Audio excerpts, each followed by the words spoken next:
Honorable Chief Minister of Assam, Shri Himanta Biswa Sarvaji, I am delighted to be here today. You described this as my maiden visit. Yes, my maiden visit after becoming Minister for Petroleum and Natural Gas. But let me tell you, I could have earned a lot of frequent flyer miles if I count all the times I have been to Guwahati and utilizing Guwahati as a stepping stone to go to all the other northeastern states. I'm not saying this because I'm in your beautiful city. I've said it elsewhere. This is one of the most beautiful parts of the country. And I can tell you, it is also, in terms of economic potential, one of the most promising regions of the country.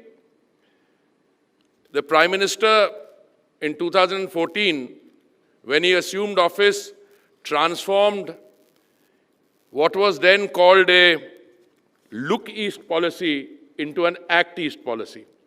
And as there is enough evidence on that, I'm not saying it because I'm Petroleum and Natural Gas Minister, but I think in any given month, I'm talking about the pre-COVID period, you had a large number of members of the Union Council of Ministers visiting you and pursuing not only the agenda of their respective ministries, but also adding collectively to what they could do for the development of the Northeast. So I'm very happy to see the progress here.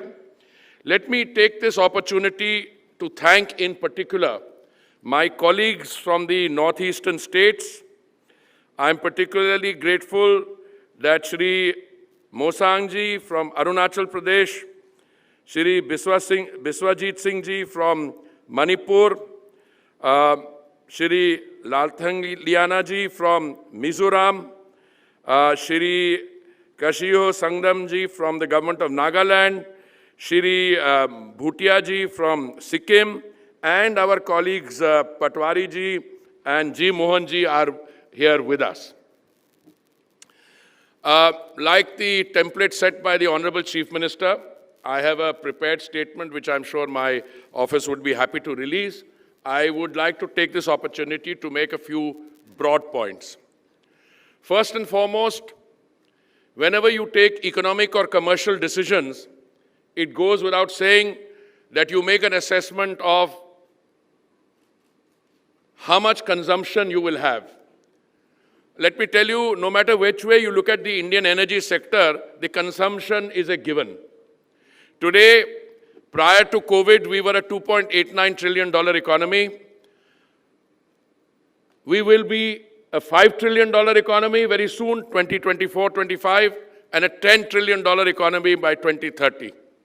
But the fact of the matter is that our energy consumption per capita is way below the global average. I'm not talking about the highly industrialized countries, but even the global average. So when my colleague Tarun Kapoorji was showing some slides, one of the more interesting was how global consumption was going to come down and India's consumption was going to go up, if my memory serves me right, by 1.9 times or twice the consumption will go up in the short care. I see my friend, the Director General of Hydrocarbons nodding, which means I remember the figure correctly. But 2 points I want to make here. Make no mistakes. The other consuming countries in the world, and I talk about the big countries where there is consumption has either plateaued and is coming down, or there is not much potential to grow. What characterizes India and distinguishes India from the rest of the world is here consumption will grow. Now, for a country which is dependent for 85% of its liquid hydrocarbon imports, surely the most important thing should be stepping on the gas on E&P, exploration and production. So I'm delighted that we are having this meeting today. I want to thank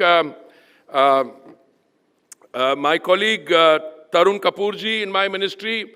I want to in particular thank Rameshwar Teliji, my colleague the MOS, all the others from my ministry who have made this event possible. I want to thank the government of Assam, the Chief Secretary, Jishnu Barua ji, and all the others. And I apologize if I've left out somebody's name.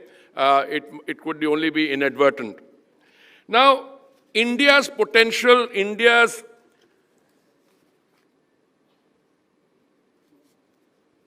consumption is a given. But let me tell you, one of the things which I worry about, and this is not true in the Northeast, because here you have taken a lot of important decisions in the last few years, and I think in 4 years' time, some of those decisions will begin to show results. Let me say that, first let me take the Northeast and the figures here.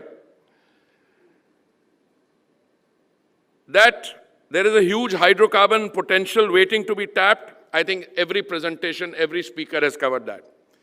Out of the estimated 7,600 million metric tons of oil equivalent, only 2,000 has been discovered so far.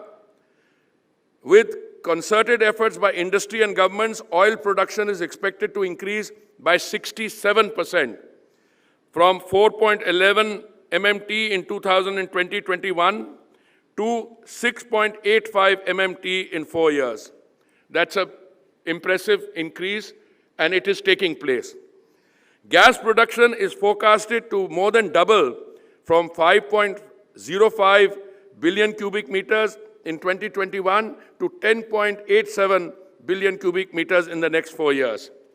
Overall, oil and gas production is expected to increase by 93% from 9.16 million metric tons of oil equivalent in 2020-21 to 17.72 in 2024-25.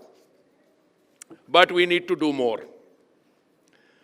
There are vast reservoirs in this region. Some of us may have hesitation because our concept of valuation is such that is what needs to be extracted, but I have a simple common sense response. I've been speaking to the Honorable Chief Minister. We need to understand the world is in transition. Today we have a situation where the Honorable Prime Minister looks at energy not only from the point of view of energy availability, access, security, affordability, but also energy sustainability.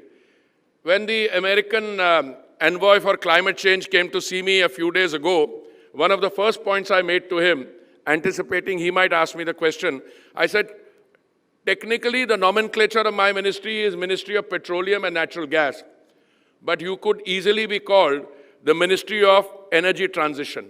Because when the Honorable Chief Minister spoke about ethanol and E20, let me share with you, when I was ambassador to Brazil, we tried 5% ethanol, sugar-based ethanol blending in 15 states and union territories. We couldn't do it because the policy was not right. The ecosystem was not right. Today, with great satisfaction and a degree of pride, I can tell you, the Prime Minister has already been able to achieve 9%, 9.9%, and we will take it to 20% of ethanol blending in 24-25. When the Honorable Chief Minister said that he would like to have the blending done in refinery, I immediately requested my colleague Tarun ji to come, even whilst the was going on, and we agreed. So far you're doing a little bit of blending in depots outside, but it is much more economical to do it within the refinery.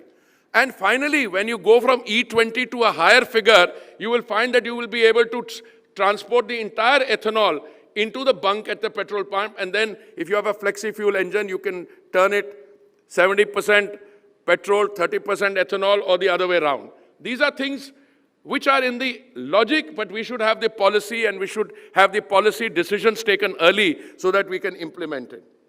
The Honorable Chief Minister also raised the issue of surplus crude in Upper Assam and expanding the capacity of the Digboi refinery. I don't know whether this is quick decision making, but I am taking a public platform to say, sir, we will support you in that. And we will have the refinery capacity expanded. Gas sector becoming commercially viable. Let me tell my friend, the Honorable Chief Minister, that we are already doing that, and that is the name of the game. We are expanding the gas. We are going to take a number of policy decisions.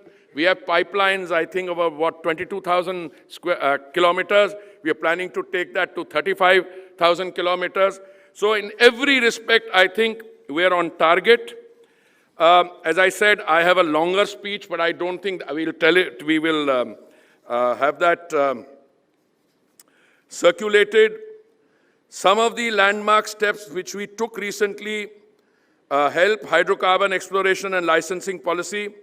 Very progressive features such as revenue sharing contract model, single license for all types of hydrocarbon, full marketing and pricing freedom. Under our flagship program of OALP, 5 bid rounds have been successfully carried out, in which 105 oil and gas blocks have been awarded with a committed investment of $2.4 billion. OALP bid round 6 is under progress, in which 21 blocks are on offer, covering 35,346 square kilometers of Indian sedimentary basin. I don't want to go into more facts. I can tell you, we can take legitimate pride that the decisions which have been taken after the Modi government came into office, those decisions are now beginning to bear fruit, and we will have. But I equally admit that if you have a total of, 3.5 million square kilometers of land area, we can easily increase the total area under exploration and production from the 7 to 8% now, and you can double it. Oil, internationally, you will come to a point where oil will be available. People may not want to use it. Our secret, as we were discussing, is to be able to utilize a resource which we ourselves have, and to be able to use that in a short to medium term pacing. Prime Minister, when he was addressing the nation from the ramparts of the Red Fort on 15th August this year, he said that 12 lakh crores which we spend on import, we should become Atmanirbhar. By Atmanirbhar, he means that you don't have to only depend on imports. After all, we import, we are exporting now also. Our oil companies are also, I think, oil traders. And that will continue to happen. But you have your resource, and you should, and I think that is the main message from today's investors meet.